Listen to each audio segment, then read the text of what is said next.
name's Chris. I'm Linda. And I'm a bookaholic. And my wife... I am a book digester. That's not even a thing. It is a thing. Yeah. We have... we've been together for a long time, over 32 years now, and we still like each other most of the time. The awesome thing about books is that it can bring a lot of people together. But sometimes books don't bring people together because you're not reading the same books. It's profound. Anyway, this is a stupid idea. So this is the first episode of Here's What I'm Reading or Have Read. And here's what I think she should read or have read. What did you... We're still working on the title? Yeah, what did you say we should call it? This is on my nightstand? Yeah, this is... Well, but this is not. This is... You told me to get books that I've read. So okay. The next one can be what's on my nightstand because that's what I will be reading or am reading. So you have 6 books? 5? 1, 2, 3, 4. 6. I have more than 6, but it's okay. Let's just see what happens. Yeah, you don't need to share all 6 of those. I'm going to share all 6 of these. All right, so here's what's happening. I'm going to show you a book that I read that I loved. I would say all of these are 5-star reads for me. Do you think you would say that for you? Yeah. Okay, so we have very different kind of preferences. I like fiction. I prefer nonfiction. Yeah. Okay. So I'll show you what I love, and then you can show me what you love. And then at the end, you can say if there's any of the books that I talked about that would be of interest to you. Okay. I have to sit and listen to you. She doesn't want to listen to me talk about the books that I've read. All right, here we go. Here's the first one by Ray Bradbury. It's called Something Wicked This Way Comes. I think they can see it. So anyway, the long and the short of it is, I was so moved by this book, which basically is about this carnival that comes to town. You're not reading.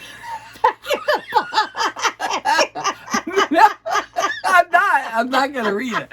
Listen, just stop. This is about a carnival that comes to town. This little boy, and Ray Bradbury kind of writes this almost first person, and the idea is, what's going on in this carnival. It's a little crazy, a little bit weird, a little bit intense, and these encounters are a little bit heart-pacing. It's intense. I love this book. Part of the reason I love this book was I remember literally a sentence in this that after I read that, I thought that might be the most perfect sentence in describing how that particular emotion is. It was such a well-crafted sentence, unlike me communicating about it right now. So, okay. All right, go ahead. What's a book? Oh, so my turn now? Yeah, sure. All right, you read that one a long time ago, because I've heard you talk about that one for many I read this years. in 2009.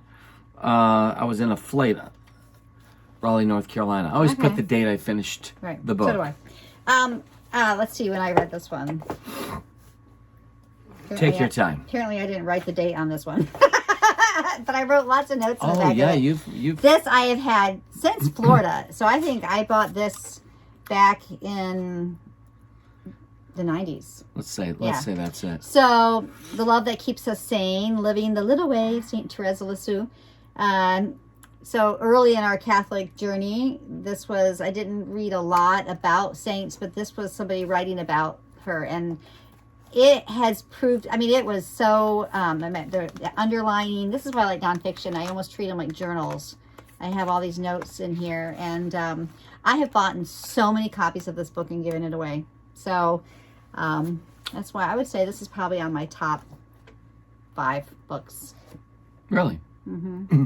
I feel like you had that at the 1819 82nd Street. That right. That house. It must have been that much. Yeah, that's probably where I bought it. Yeah. So that was 99. Mm-hmm. Okay. Mm-hmm. All right. So I'm only going to show one in this series, but I absolutely love this series, the Cliff Janeway series. The Bookman's Promise by John Dunning. I do not think that Linda would necessarily like this book, although it is a mystery and you do like mysteries. And that's what this is. It's kind of this bookseller who gets himself involved in these scenarios and situations, which can be a little bit precarious, and there's a little mystery to be solved. And I loved it. It's kind of old school, so you have a bookman who's going to go out and try to find books, and they're valued high, and now you just Google them and you can find the books. But you kind of get in the head of a person who likes to go visit used stores and try to find the great epic finds, right? So everything about this I loved. This happens to be a signed copy. I was super pumped when I got it. And unfortunately, John Dunning, he's not going to be writing any more of these because he's been physically sick. And so it's sad in a way, but we do hope obviously for his best. So that's my second. And I love the whole series. So in grand scheme of like great mysteries, maybe it's not the ultimate best mysteries, but I love it because I'm in the world of books, which as you well know, I love. Anything you like, yes, the world of books. And I have heard you speak of that author on several occasions. For a long time. So yes, so I like when you, anyway. Good authors. You keep talking about them. So this one I randomly took. I would not necessarily list this as like one of the best books I've ever read. You have to put it closer so they can see it. So they can see it. Okay. 1,000 Gifts. And this is written just a woman's story. Her whole transition from just a negative mindset to a positive one. It's all about gratitude. The 1,000 Gifts is that she made up. She would start a list because her life was so difficult, and she just felt like there was constantly this negative stuff happening in her life. She started keeping a list of the positives, the things that she was grateful for in her life, and it was that's what it was, 1,000 gifts of these little moments that were things for gratitude for her. And I have used this idea of gratitude a lot in talks, and I have quoted her multiple times. Because the importance of gratitude, whether you're a spiritually minded person or not, I think that idea of gratitude, having that positive mindset, can change so much, change the perspective of life for you. And for her, that was it. That was the list of just, I'm grateful for the sun rays coming through the window. It's just as simple as that. But gratitude is important, but the specificness of gratitude is really important, being very specific. So, all right. That's it. I'm pretty sure that book's going to slide off and fall on the ground. And if it does, it's not the end of the world. I'm not trying to be negative. Trying to be You're grateful that I moved it? Yeah, I'm grateful that you moved it. But I think you were just talking about that recently with the idea of if you fixate and focus on positive things, it like your brain can acclimate to that. But whereas if you focus on the negative, it's gonna in essence, you're gonna be prone to think of negative things. Right. Yeah. You can rewire your brain. Yeah. Let's. All right. So I didn't even read any books about brains, and I already knew I could rewire my brain. All right, I'm going to talk about an author that, oddly, I think you've read this. I have read this The one. Sword of Shinara by Terry Brooks. And so I read this when I think I was still in high school. Yes, we were dating and you talked about this. You were in high school. And so late 80s, early 90s, well, it would have been 88, 87, 88. This book was the jam. Now, I just remember staying up all night to finish it. It was intense, so intense. Now, you've read, right? I've read, like The Lord of the Rings. Right. This is the big complaint, is that there's some similarities. But I don't have a problem with that. You didn't have a problem with it. No. I didn't have a problem with it. And I really enjoyed the book. And what I give a lot of credit to Terry Brooks for is that he's continued with that world for all these years. Right. And there's so many different variations. And he's written other books in different, worlds, different parts of the Shinara story. So good. I love that first initial trilogy, but this will always have a fond place in my heart. Yeah, I think I actually very much enjoyed it. If I do read fiction, I do like fantasy. But my problem with the series was that the second book didn't pick up right from the end of the first one. It was such a jump in your different characters. Yeah. And that always bothers me. When I feel like I've connected with a group of characters and I feel like I understand that world, to jump in time or to change characters all completely bothers me very much. Tough, huh? So I couldn't get into the second one. Yeah. Is it my turn? Yeah, it's your turn. Okay. Let's see. This is truly a Linda book. All of these books, I think all of these books were books that I would read before I go to bed. So they're like fun books. This is what I want to climb in bed and read something that makes me really happy. And those two books, you could probably see why that's the case. But this is totally a true thing for me. The Dorito Effect. I love this kind of crap. So this book is about, I love reading about food and the food industry growing, not like, I don't read gardening books, but I like the way food affects our body. I like reading about nature and food, how to grow it in a really healthy way. That's why we live on a homestead.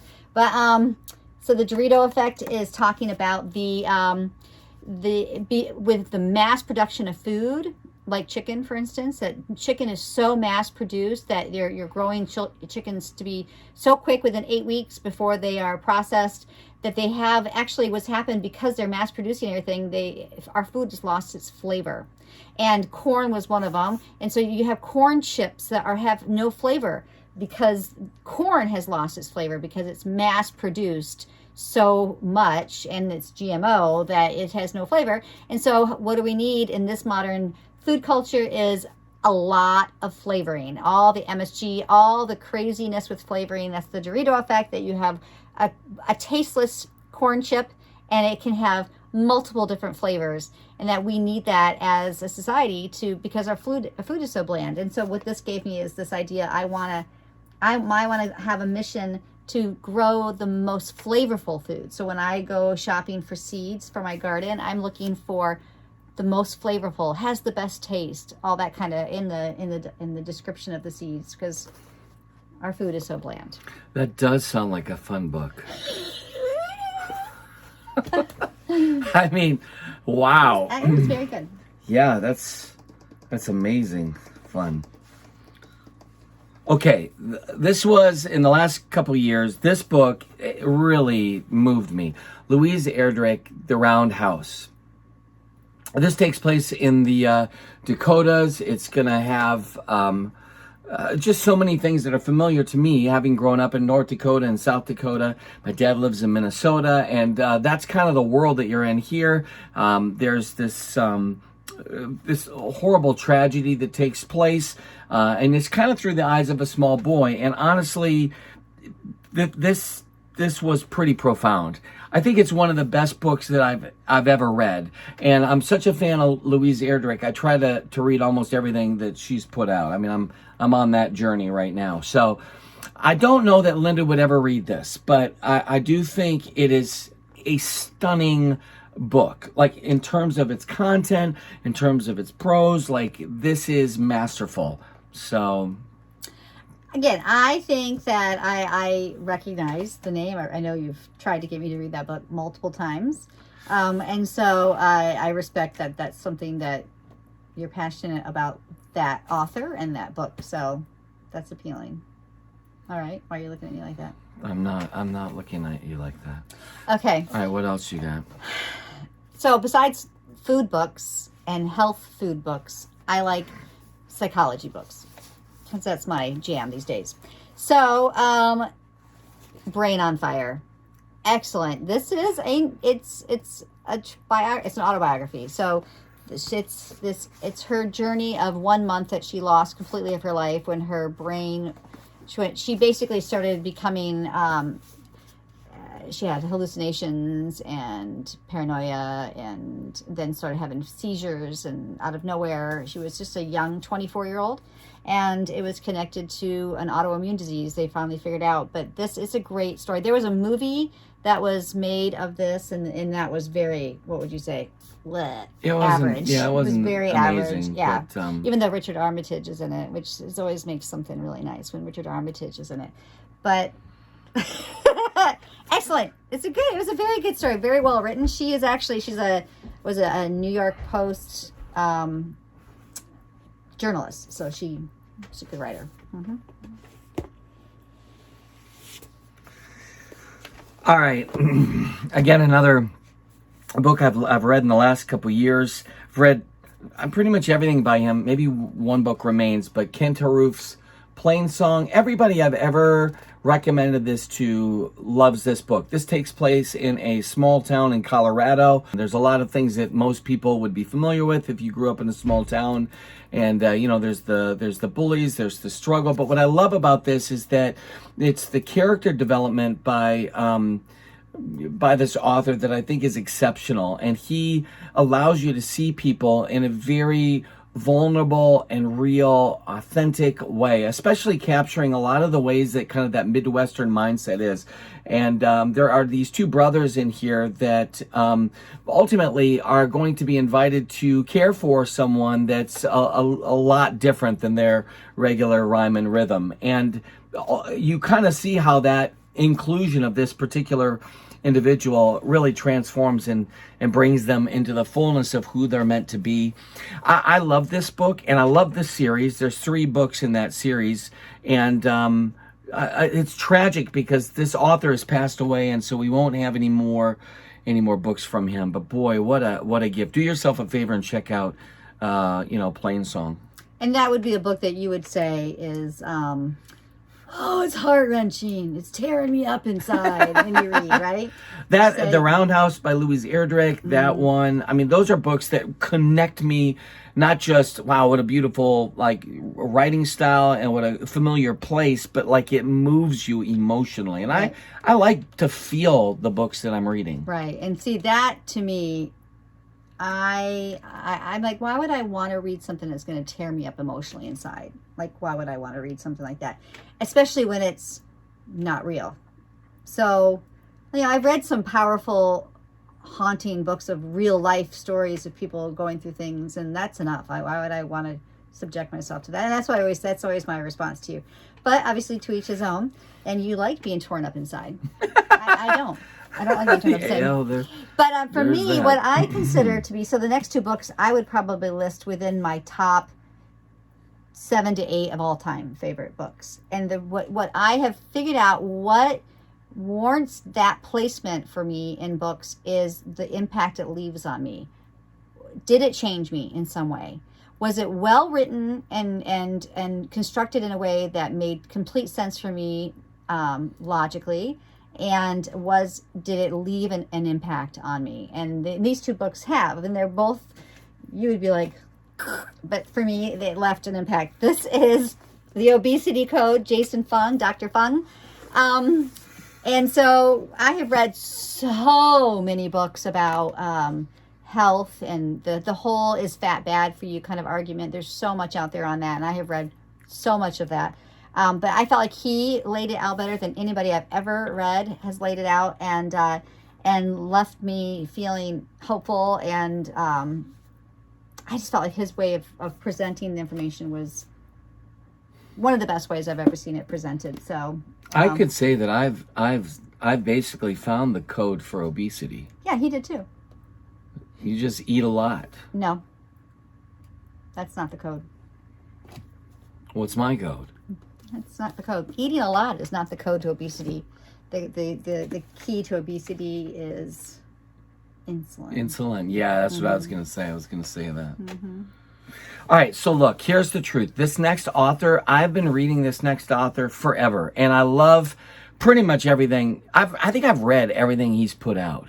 I've read him too. You have read him, but you have not read this book. No, correct. But this book, I do feel like Linda should read. Murder as a Fine Art. Now, wait a minute, isn't that the one that yeah, Thomas De Quincey, and it's this whole idea of an opium. I started that book. You did start it, and that's your bookmark. Yeah, that's how far I got. That was nighttime reading. I couldn't. Yeah, because it had nothing to do with Doritos or obesity. Right. So I just couldn't. But it did have to deal with addiction. I mean, come on.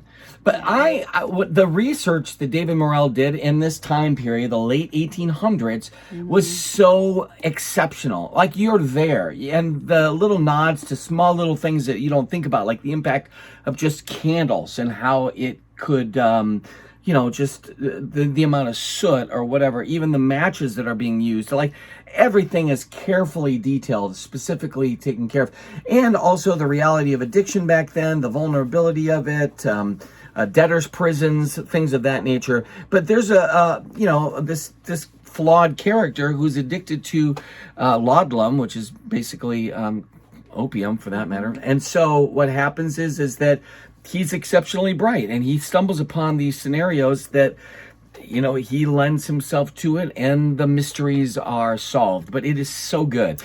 David Morrell is probably best known for being the creator of Rambo. But I personally think that these 3 books in that series are so phenomenal. And any mystery lover is going to love that stuff. And if you love England, you would love those books. And that's Jack the Ripper era, right? Well, that's right. That takes place right around then. Right. And so that's, to me, Oliver Twist, a little Copperfield, kind of Dickensian. Yes, I like that era, but I like Dickens' storyline. I like the dark and dirty London life, you know, world that he puts you in. Yes, and so I do. You got to give it. But the thing with Dickens is that Dickens always, even though he has that really dark and dirty element, he always has that shining angel, that light, bright, and it's usually a young person in his stories that kind of is the saving grace of his stories. But yeah, I like that. But a great transition into my final book here is your addiction element with opium, and this Dopamine Nation. You're so funny. Great book. I just. She's MD, so I think she's a psychiatrist who wrote this, and she talks about her clients and addiction, and there's some in there that will, if you're naive like me, how really messed up people can get, this is a good book. It shows you how screwed up people can be. But she talks about the balance, the way dopamine works in the brain, which I have other books I'm working on right now, reading. That'll be in the next video probably, that talks about dopamine in the brain, and the teeter-totter of balance that the brain likes to have. And when you hit hard down on that dopamine, the brain's going to come back and hit hard on the pain side. And so it's so fascinating. Actually, this book is why I would put this up high, is because as a result of this book, it led me to start my master's program. That is cool. Mm-hmm. All right, so out of all the books that I talked about, which book would you be interested in? Now, you've already read The Sword of Shinara, okay? Honestly, I think that the book I would be most interested in is the Ray Bradbury. What?